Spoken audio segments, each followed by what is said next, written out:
the ball, as you would expect, right? Lots of energy out there. And, the coaches, we have a few new coaches.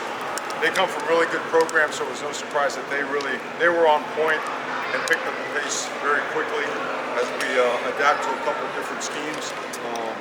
Certainly some players, standing out a little bit more than others, but overall, the day one in the books, the things that stand out is accountability, running around from point A to point B, finishing plays, certainly energy overall, an attempt to improve culture was evident, and I would say that execution overall for day one was fairly decent. So that being said, lots to build on, lots of good film to watch. Big cheer day today, so a lot going on here today in the Polo Games. Questions, please. You mentioned the attempt to improve culture. Can you expand on that a little bit? What was the missing piece from last year you want to install this year? Well, I think the first thing is not ever going back to previous years. I think that's the most important thing.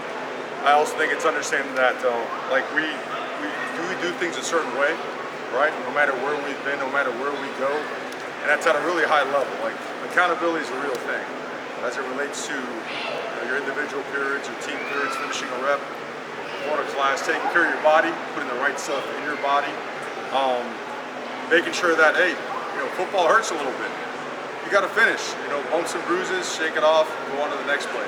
Being tough and being resilient, having the accountability to come in here late and stay late, and make sure you know your playbook so that you are going the right way and doing the right thing. Also, I think tremendous job by a lot of the older guys bringing in a bunch of new faces, 20 plus new guys that, again, when you come in mid-year, that's typically a really challenging situation.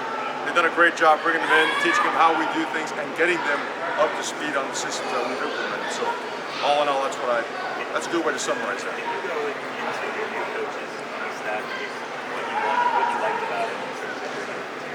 Going to all the new coaches.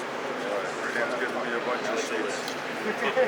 Well, I think whenever you make moves or you have moves on the coaching staff, it's always, I've always thought about this way, always done it, it's always an opportunity to upgrade what we've always done. And in this profession, I think it's you've got to do what you do, you have a job to do, I got a job to do over here as well. And sometimes you move coaches on because it doesn't fit. Sometimes you have an opportunity to get a better person in a situation, and you create those situations. Sometimes the coach has a better opportunity from a family standpoint, a monetary standpoint. But either way, you're always positioned to have a depth chart to make sure you can make the moves and bring people in. And we hit on our top targets at the different positions that we were aiming for. I think that it all starts where they're all elite human beings. That was at the top of the food chain in terms of criteria. I think in terms of Coach Shannon Dawson, it's what can you say? The guy's created some explosive offenses over the years.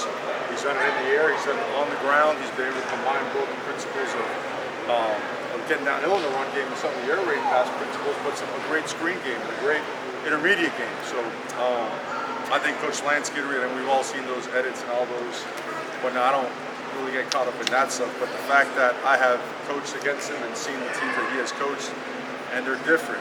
They come at you 100 miles per hour, and they're physical, and they finish plays, and they play with a lot of energy and a lot of physicality. Coach Harris, he's a true professional. A lot of people always mention Coach Ice and then, Coach Harris, and their father and son, two elite coaches and human beings. And I think it's important to say that Tim Jr.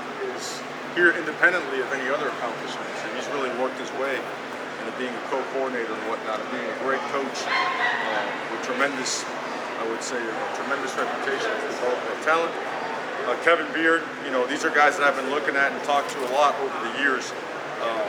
Coach Beard is, besides being a great player, he was a guy that when he was here was always a guy getting guys together for extra meeting time, keeping them after practice to run extra routes, finding a way to make sure everybody's taking care of business in school and study hall. He's that kind of a guy. Jason Taylor, we had here, we identified him as another guy we thought was an elite member that we need to keep on our staff, and we were able to do that with him.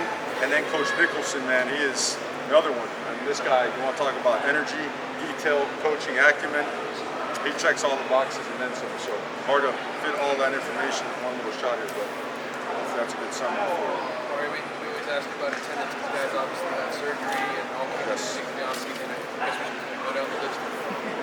who will be here and who won't be here? No, we won't go down the list, but we do have a good chunk of guys that are going to miss. Some of them are probably going to participate halfway through spring in a limited capacity, and some guys will take the entire spring to mend, to get back. So, and you know what? Credit to them. Some of those guys fought through stuff throughout the season. Some of those guys had lingering things before the season, and some of them just had things happen at some point in time or the other. But we feel very optimistic that everyone on the team will be ready for the season start. And in the meantime, you guys don't get to watch it. When they're in here, our return to play specialist, Joe Girardi, does an unbelievable job training these guys. When they come back, they are ready to come back.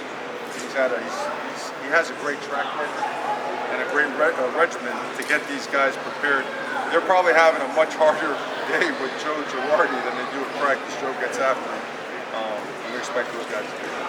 Zion is one of the guys we've seen, obviously, how is he doing?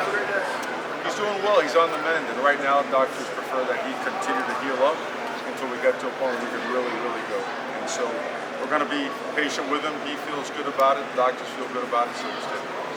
How would you? I probably saw him out there. Is he So Mesner will be ready maybe halfway through spring ball. He's doing very limited work right now with the team. His is more minor. Leonard isn't, I wouldn't say Leonard's is major, but Leonard will require all of spring to heal up. He'll be full go probably at the beginning of May. Right? Now in the meantime, from a strength and conditioning standpoint, both those guys and anybody else on that list, they have taken a pretty significant jump in terms of their overall body strength, minus whatever. How would you assess the strengths of the roster? One more time, I'm sorry. How would you assess the specific strengths of the roster for spring? Okay, well, I think the part that really stands out, we had a couple guys at the NFL symposium today. The NFL has a draft. They fought a couple high-level prospects, so Javion Golden wasn't here today. But what really stands out, right to say, is the mass and athleticism and power in the offensive line, right? That really sticks out. I think when Elijah Royer's going to heal up good, he's a big dude now. And when you watch the way Jaleel has grown, and you watch Cam McCormick, in his 8th year, you guys keep saying his 10th year. It's not his 10th year, it's his 8th year. Cam McCormick, Riley Williams, Jackson Carver, Don's a little bit banged up. This is a very big and talented physical group of tight ends, which is going to be really good for us. Our running backs, our signees aren't here yet, so we're status quo there, but Don Chaney is healthy. Okay. The biggest uptick in just energy levels and enthusiasm has been the wide receivers, and it's due to schematically we've adapted, we've changed, right? We've done some things to help us create more explosive plays, and they see opportunity, and they've been very, I would say, very diligent, very proactive in their approach to getting better and helping our offense. Defensive line-wise is where we have some more guys that are still on the mend, so that part is not going to look to what it's going to look like in the fall. At linebacker, we have a couple of additions, and still a couple guys that are on their way back, so that'll look about the same. In the secondary, you have a couple guys back, so we have a new punter in. He's really talented. He'll remind you a little bit of Lou, but he is his own man as well. And Andy is Andy, so how's that? Coach, what are your early impressions? What are your impressions of Emory Williams so far? Yeah, he's a real one now. That guy is talented. He is sharp. He is athletic. He's accurate. He's a good leader. He can take it now because we get after our quarterbacks pretty good. He responds really well, and he's also done a really good job taking to the tutelage of both Jakari and the rest of the quarterback room in general. Tyler has taken a tremendous step in terms of being a leader. So he's done a good job not only leading the quarterback room, he's done it with the offense, and he's done it with the team in general. A guy like Jakari, now he's really starting to step up as a leader in the position group, and now spreading out to wide receivers. Emory and the rest of those freshmen have fallen right in line with those guys. Where do you think the players are in terms of learning, Cristobal, offense, learning defense, all the turnover? Where do you think they are with adjusting to that? Well, I think football is football. Sometimes it's called, apples, sometimes oranges. So I think for day one, you're probably where you feel you should be. And let's call it what it is. You're going to play your 12 opponents. You better use your spring better than they use it to have a chance to be successful on game day. So that's been very much a strong theme for our guys. They've done well. They've attacked it, and we've got to stay on it. Look, the best thing we can be is very real, and for Miami to make steps to keep getting better and work where we want to be, the stuff that we do is very hard. And when it doesn't go exactly well, you keep coming. And when it gets harder, you just keep coming, and eventually it'll pop. We're in that mode right now. So far so good, and expect our guys to attack it even more so in the coming weeks. You mentioned the last question, different components Coach Dawson brings to an offense, but obviously he does come from the how long air raid. Kind of a dumb question, how different is this offense going to look this year? And just having a guy with a different kind of perspective, not much, just having that. Well, I think everyone has come to grips with the fact that you've got to be able to do both, but you got to do both at a high level, right? Is it a significant change for us in the passing game? I would say it is. There's always some carryover. Just because some plays don't work doesn't mean they were the wrong plays. Sometimes there's carryover, or there's a concept that's relative to it. But overall, in the passing game, yeah, there's going to be significant differences. I think you see in the running game as well. You see a coordinator that's very, how would you say it, collaborative in terms of the use of his offensive line coach, who's very experienced and has been in charge of some of the more prominent run games in the country. A running back coach that has done the same at these different stops as well. So you're looking at a coordinator that's had great success creating explosive plays. And when they had to throw it for 4,000, it was for 1,800 they have. When they had to go perfectly balanced, they have as well. He brings that to the table. And obviously we're so focused on improving all the different aspects. We think that he improves us in all those facets. Jason Taylor, I know you mentioned it just now. Do you have a specific rails on the net? Defensive line. Defensive line coach? Defensive line. And then what does Joe?